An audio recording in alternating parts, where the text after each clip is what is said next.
جی تو غور فرمائیے گا، جن کے آنگن میں امیری کا شجر لگتا ہے، جن کے آنگن میں امیری کا شجر لگتا ہے، ان کا ہر عیب زمانے کو ہنر لگتا ہے، ان کا ہر عیب زمانے کو ہنر لگتا ہے۔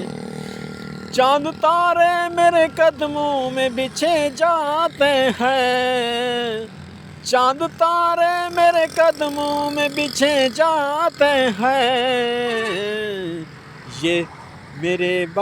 یہ میری بزرگوں کی دعاؤں کا اثر لگتا ہے، یہ میرے بزرگوں کی دعاؤں کا اثر لگتا ہے۔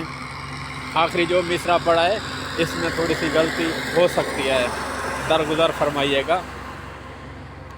اور ایک محسن نقوی کا ہے، جن کے آنگن میں ہو غریبی، جن کے آنگن میں ہو غریبی کا شجر محسن، یہ تھوڑا سا الٹ پھلٹ لگ رہا ہے مجھے، لیکن دیکھ لینا جا۔ جن کے آنگن میں غریبی کا شجر ہو محسن، ان کی ہر بات زمانے کو بری لگتی ہے، ان کی ہر بات زمانے کو بری لگتی ہے۔